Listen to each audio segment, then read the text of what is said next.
Ada sebagian manusia cuma minta urusan dunia saja. Yang penting proyek lancar, yang penting uang banyak, yang penting rumah luas, yang penting mobil mewah, yang penting jabatan bisa bagus.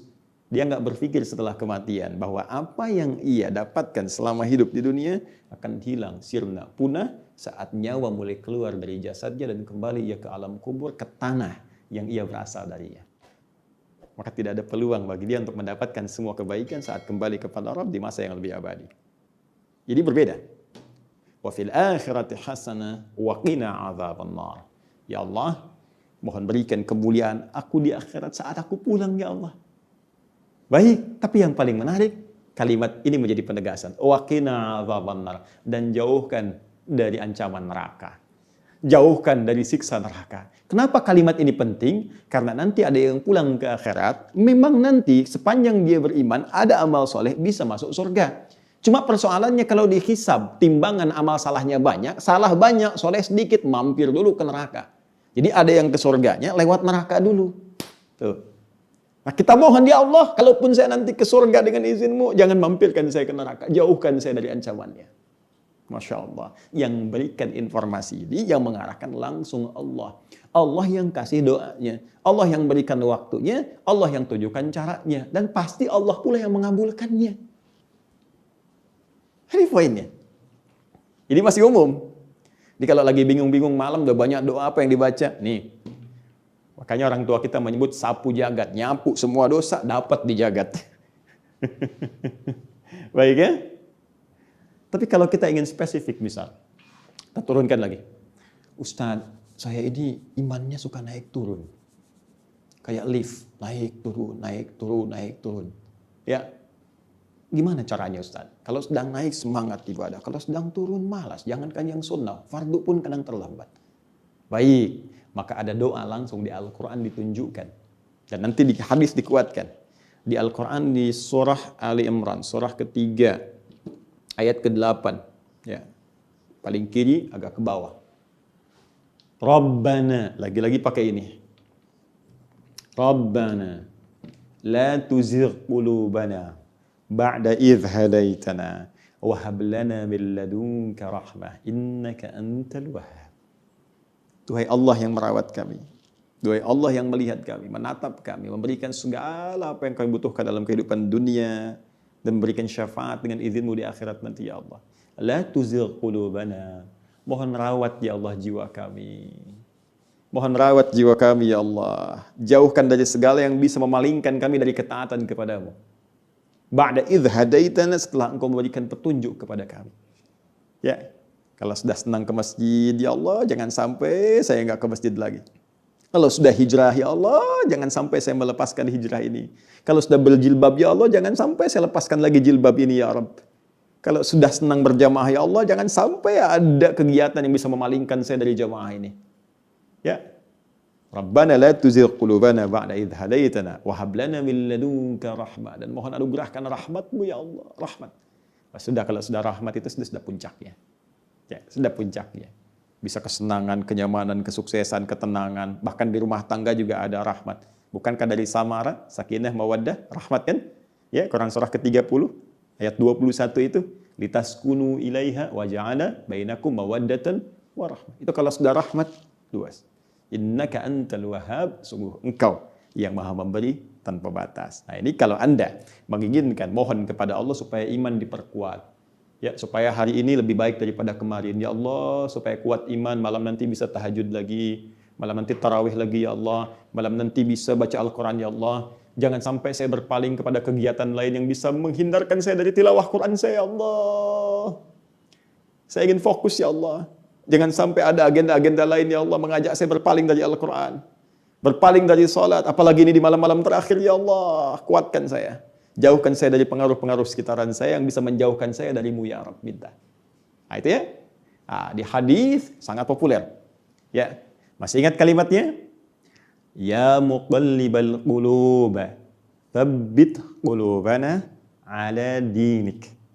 Ya muqallibal qulub, tsabbit qulubana ala ta'atik.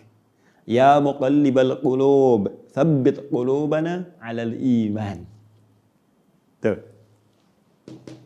Ya Allah, yang mengetahui keadaan hati, yang membolak-balikan keadaan jiwa kami, mohon teguhkan hati kami kepada ketentuan agamamu. Teguhkan hati kami pada keimanan atasmu. Teguhkan jiwa kami untuk berbuat taat kepadamu. Tsabbit qulubana ala dinik, ala iman, ala ta'atik. Al-Quran hadir. Kasus lain, teman-teman, ayo dilihat. Misal, kasuistis sifatnya. Anda ingin bermohon kepada Allah dalam keadaan sakit. Seperti sekarang nih. Ada wabah, ada penyakit, minta. Ini saya berikan satu rahasia penting dalam Al-Quran. Terkadang Allah menguji kita dengan keadaan di sekitaran. Sampai pada batas manusia kesulitan untuk mengatasinya. Di antara rahasianya. Supaya kita menyadari bahwa kita hamba. Dan dari situ, dengan kesadaran itu kita bermohon kepada Allah. Jadi kalau kita masih angkuh, masih merasa kita mampu, Allah akan berikan. Yang lebih daripada itu sampai dipaksa kita mengakui kemanusiaan kita, kehambaan kita dan bermohon kepada Allah. Ya Rabb, ya Allah. Rumus ini bisa ditemukan di Quran.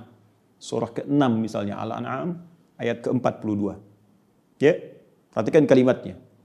Kata Allah, laqad arsalna min qablik ila umamin min qablika wa qad arsalna ila umamin min qablika, dan sungguh kami telah utus rasul-rasul pada umat-umat sebelum engkau. Fa akhadnahum bil ba'sa'i wad-dharra. Ya, maka Allah menguji mereka dengan ujian-ujian yang tak mudah, ba'sa wad-dharra, kesulitan, kelaparan, ya gangguan terhadap fisik, bisa penyakit, bisa. Ya, ba'sun itu mungkin terasa masih biasa. Sempit. Dharra itu sudah masuk ke fisik. Ya, dharra itu bisa penyakit. Karena itu Nabi Ayyub alaihissalam ketika diuji dengan penyakit, beliau menyebutkan durun. Ya, masaniya dhurru, buka Quran surah ke-21 ayat 83. Wa ayyuba idnala rabbahu anni masaniya dhurru wa anta arhamur rahimin. Dan aku buka, kata Allah, kisah Nabi Ayyub alaihissalam ketika bermohon kepada Allah supaya disembuhkan dari penyakit. Kata beliau, anni masaniya dhurru wa anta arhamur rahimin. Ya Allah, penyakit ini sudah menyakiti saya. Sedangkan engkau yang paling sayang kepada saya. Nah, di ayat Al-An'am tadi, ya, di ayat ke-42 surah Al-An'am tadi, Allah menyebut ujian dengan dharra, jama' dari kata dhurrun. Jadi kalau sudah jama', dampaknya ke banyak orang. Boleh jadi terkait dengan wabah, dengan virus COVID-19 yang sekarang kita hadapi. Tapi apa hikmahnya? Kata Allah, lihat ujung ayatnya. La'allahum yatadarra'un. Fa'akhadnahum bil ba'sa'i wad-dharra'i la'allahum yatadarra'un. Kami uji dengan semua itu supaya mereka menghamba. Sadar. Jangan terlalu terlena dengan dunia. Kamu itu hamba, kamu akan pulang. Maka mohon. Jadi kalau kita ingin segera mengatasi segala kesulitan kita, sulit di ekonomi, sulit di kesehatan kita, penyakit atau yang lainnya, maka cara sederhananya kembali kepada pencipta kita, minta solusi. Ya, kadang-kadang butuh situasi yang sulit untuk meyakinkan kita dan menyadarkan kita kamu hamba. Kembali kepada Allah. Bangun. Buat amalan bersama, baca Quran sama-sama, berdoa bersama-sama. Ya, dekati Allah, dekati sumber solusi. Bagaimana Anda bisa minta jawaban kepada Allah sementara Anda mengerjakan perbuatan yang jauh dari ridha Allah. Anda sadar sekarang, Allah Maha Pemberi, Allah Maha Penyembuh, Allah Maha Solusi, tapi Anda mengerjakan perbuatan yang tidak Allah sukai. Bagaimana Allah mengentaskan segala kesulitan kita? Itu poinnya. Maka kita kembalikan ke sini, teman-teman. Yang detil sifatnya kita kembalikan.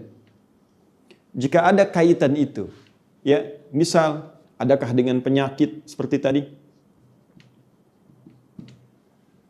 Adakah terkait dengan persoalan misalnya bisnis yang sulit atau pekerjaan yang sulit? Adakah terkait dengan faktor keluarga, semisal keturunan misalnya? Maka tegas, jelas, diturunkan detil-detil bimbingannya. Saya ambil contoh misalnya, terkait dengan penyakit, langsung kepada puncaknya.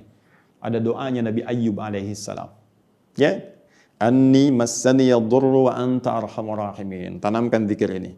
Karena Allah mengatakan wa ayyuba idznada rabbahu anni massaniya dhurru wa anta arhamur rahimin. Bisa kita katakan Allahumma anni massaniya dhurru wa anta arhamur rahimin.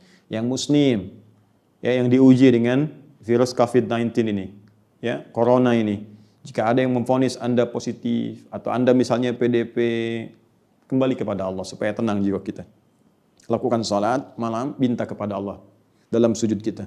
Allahumma anni massani yadhurru wa anta arhamur rahimin. Ya Rabbi, Rabbana anni massani yadhurru wa anta arhamur rahimin. Anda tahu apa jawabannya? Kembalikan ke ayat 84-nya. Teruskan, Quran surah 21 ayat 84. Fastajabna lahu. Fakashafna ma bihi min dhurrin.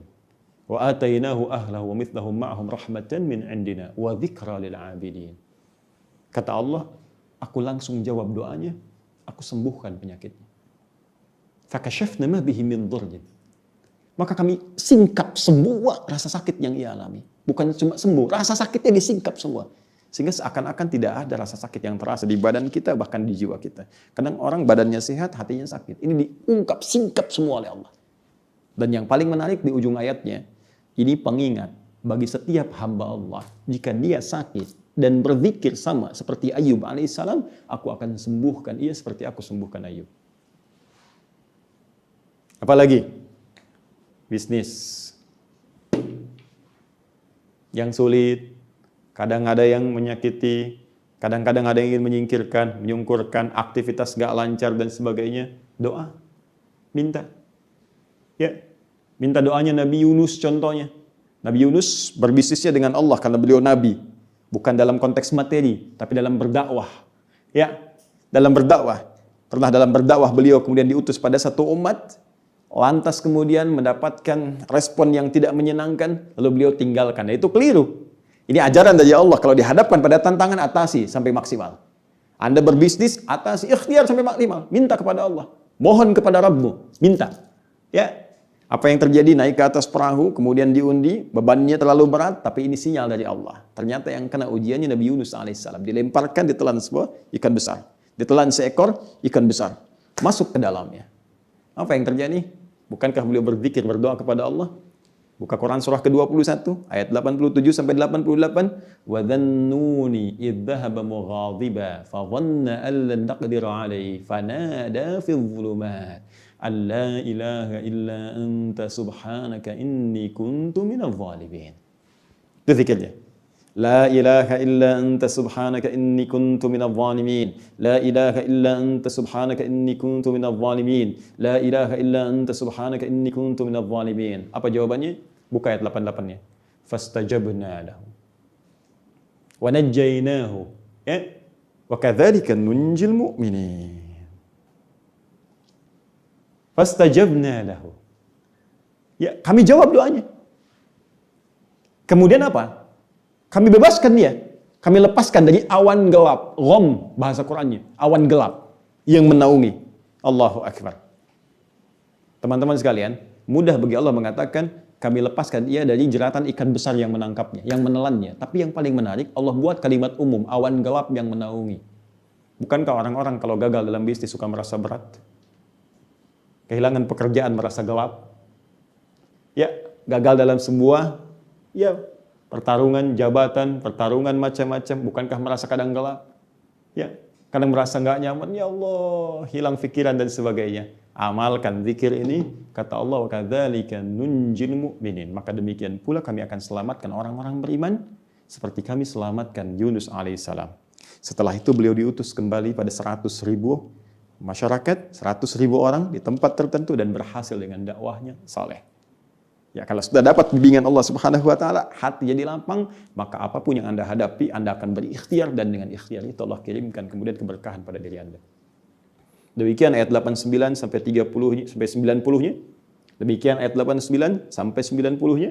Di surah ke-21 itu tentang keturunan yang bahkan divonis secara medis, secara klinis mustahil istri ini bisa melahirkan karena dia monofos, karena dia mandul. Allah langsung jawab. Kami jawab doanya Zakaria itu. Ya, di ayat 89-nya wa Zakaria idznada rabbahu, ya Rabbi la tadharni farda wa anta khairul warithin. Ketika Zakaria berdoa kepada Allah Subhanahu wa taala, ya Allah, jangan biarkan aku sendirian, enggak ada yang mewarisi aku. Sedangkan Engkau yang terbaik dalam memberikan keturunan, ya Allah. Mengirimkan kepada kami, ya Allah, mengabulkan doa-doamu, ya Allah. Fastajabna, kami jawab doanya. Ya, wa wahabna lahu Yahya. Kami berikan kepada Zakaria Yahya. Yang paling menarik, wa aslahna lahu zaujah, dan kami perbaiki keadaan istrinya. Yang divonis secara medis gak mungkin sembuh, punya keturunan setelah itu. Sekarang persoalan kita apa di Ramadan ini? Maka keluarkan ayatnya, keluarkan hadisnya, dan yang standar itu yang dipakai oleh kita. Seperti kita bermohon setiap malam, Allahumma innaka afuwun tuhibbul afwa fa'fu anni. Banyak istighfar kepada Allah, banyak minta-minta dalam berdoa, dan cari waktu mustajab. Mumpung sekarang masih ada waktu, beberapa malam sebelum berakhir.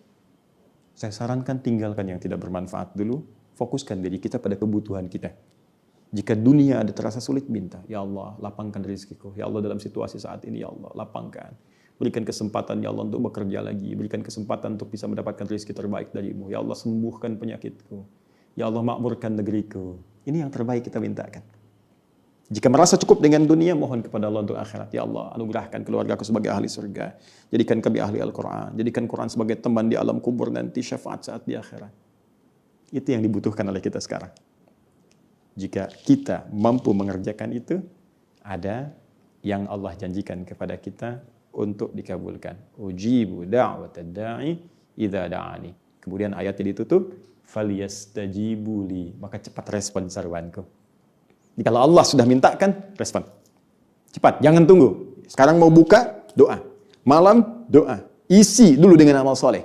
Ingat, doa cepat dikabulkan kalau disandingkan dengan amal soleh. Salat, doa. Baca Quran, doa. Jangan biarkan selesai baca Quran Anda diam. Setelah itu baca doa. Minta kepada Allah dari permohonan Anda. Cari wasilah dengan amal soleh untuk memohon apa yang kita harapkan. Itu rumus di Quran surah kelima ayat 35. Yang paling menarik, waliyu minubi. Engkau harus yakin kepadaku, kata Allah. Jadi minta dengan yakin, la'allahum yarsyudun. Mudah-mudahan dengan itu mereka, kata Allah, yang ibadah, yang berdoa mendapatkan petunjuk sehingga lebih berbeda, lebih bisa baik dari hari-hari sebelumnya. Saya kira itu yang bisa disampaikan. Semoga bermanfaat. Selamat berbuka. Dan semoga apa yang kita kaji hari ini bisa kita segera amalkan. Bagi orang yang merasa sedang sulit, semoga dilapangkan. Bagi yang sakit, semoga disembuhkan. Dan sesungguhnya kita akan kembali kepada Allah Subhanahu wa Ta'ala. Karena itu, jangan pernah merasa bosan untuk bertaubat sebelum kita wafat. Subhanakallahumma wa bihamdika. Asyhadu an la ilaha illa anta, astaghfiruka wa atubu ilaik. Assalamualaikum warahmatullahi wabarakatuh.